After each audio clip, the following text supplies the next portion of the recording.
یہ سال 1969 ہے۔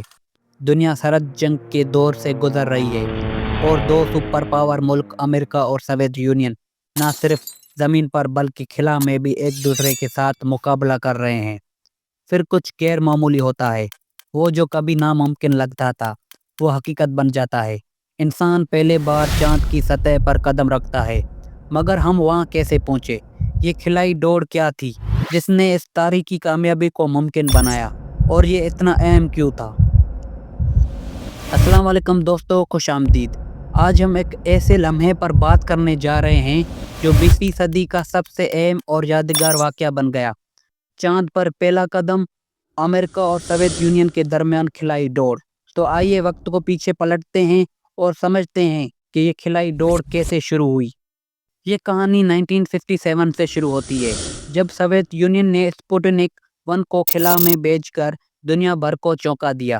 یہ ایک سادہ سا بیپنگ بال تھا، لیکن اس کا اثر بہت بڑا تھا۔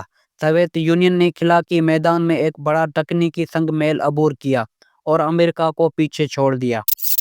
اب یہ کیوں اہم تھا؟ اس کا مطلب یہ تھا کہ سوویت یونین خلا کی ٹیکنالوجی میں امریکہ سے آگے تھا۔ اس نے امریکہ میں ایک احساس ضرورت پیدا کیا کہ ہمیں اس خلائی دوڑ میں شامل ہونا ہوگا، اور اسی وجہ سے 1958 میں ناسا کی بنیاد رکھی گئی۔ 1961 میں امریکہ کے صدر جان ایف کینیڈی نے ایک بڑے مقصد کا اعلان کیا۔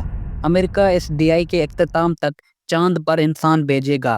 یہ اعلان اس خلائی دوڑ کی آغاز کا سنگ میل ثابت ہوا۔ دوسری طرف سوویت یونین بھی خاموش نہیں بیٹھا تھا۔ نکیٹا کیروشچیف کی قیادت میں سوویت یونین نے چاند پر انسان بھیجنے کی بجائے دوسرے اہم مشن مکمل کیے، جیسے 1959 میں لونا 2 جو چاند پر پہنچنے والا پہلا خلائی مشن تھا۔ پھر 1961 میں یوری گاگارین کو خلا میں بھیج کر سوویت یونین نے ایک اور اہم کامیابی حاصل کی، اور یہ امریکہ کے لیے ایک اور دھچکا تھا۔ اس کا جواب دینے کے لیے امریکہ نے اپولو پروگرام شروع کیا، جس کا مقصد چاند پر انسان بھیجنا تھا۔ یہ سفر آسان نہیں تھا۔ امریکہ کو طاقتور راکٹ بنانے، خلا بازوں کے لیے زندگی کے نظام کو ڈیزائن کرنے اور انہیں محفوظ طریقے سے زمین پر واپس لانے جیسے چیلنجز کا سامنا تھا۔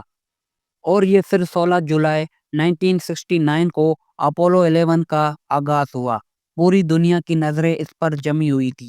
نیل آرمسٹرانگ، بز ایڈرن اور مائیکل کالنز چاند کی طرف سفر کر رہے تھے۔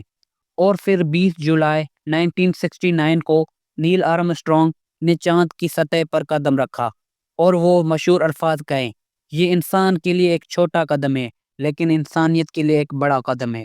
نیل آرمسٹرانگ چاند پر قدم رکھنے والے پہلے انسان بنے، جن کے بعد بز ایڈرن نے بھی چاند پر قدم رکھا۔ دونوں نے امریکی پرچم لگایا، تصاویریں لی اور چاند کی مٹی جمع کی۔ یہ صرف امریکہ کے لیے نہیں بلکہ پوری انسانیت کے لیے جیت تھی۔ یہ مشن صرف خلائی دوڑ میں جیتنے کے بارے میں نہیں تھا، بلکہ یہ ممکنہ حدوں کو چیلنج کرنے کے بارے میں تھا۔ لیکن سوویت یونین کا کیا حال تھا؟ ابتدائی کامیابیوں کے باوجود وہ کبھی بھی چاند پر انسان نہیں بھیج سکے۔ ان کا خلائی پروگرام دیگر شعبوں میں کامیاب رہا، جیسے خلائی اسٹیشنز اور طویل دورانیے کی خلائی پروازیں۔ تاہم امریکی چاند پر لینڈنگ ایک علامتی فتح تھی، جو سرمایہ داری کے نظام کو سوویت کمیونزم پر ترجیح دیتی تھی۔ اس کے پیچھے صرف ٹیکنالوجی نہیں تھی، بلکہ سیاسی اور نظریاتی جنگ بھی چھپی رہی تھی۔ خلا کی دوڑ صرف سائنسی نہیں تھی، بلکہ یہ دو سیاسی نظاموں کی برتری کے لیے جنگ تھی۔ امریکہ کے لیے چاند پر انسان کا قدم سرمایہ داری اور جمہوریت کے فتح کا نشان تھا، اور سوویت یونین کے لیے یہ کمیونزم کی طاقت کا اظہار تھا۔ اپولو 11 کے بعد امریکہ نے چاند پر مزید 5 مشن بھیجے، جن میں اپولو 17 بھی شامل تھا۔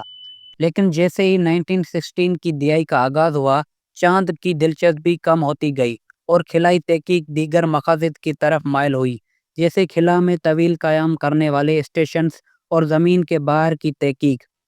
آج خلا کی تحقیق صرف ملکوں کا مقابلہ نہیں رہی، یہ ایک عالمی کوشش بن چکی ہے، جس میں روس، چین اور نجی کمپنیاں جیسے اسپیس ایکس اہم کردار ادا کر رہی ہیں۔ لیکن خلائی دوڑ کی کامیابیاں، خاص طور پر اپولو 11 کی لینڈنگ، آج بھی انسانوں کو متاثر کرتی ہیں اور نئی سائنسی منصوبوں کا حصہ بنتی ہیں۔ تو ہم خلا کی دوڑ اور چاند پر پہلے قدم سے کیا سیکھ سکتے ہیں؟ یہ ہمیں یہ سکھاتا ہے کہ جب قومیں ایک مشترکہ مقصد کے تحت کام کرتی ہیں تو وہ ناممکن کو بھی ممکن بنا دیتی ہیں، اور یہ سفر ابھی ختم نہیں ہوا، حقیقت میں یہ ابھی شروع ہوا ہے۔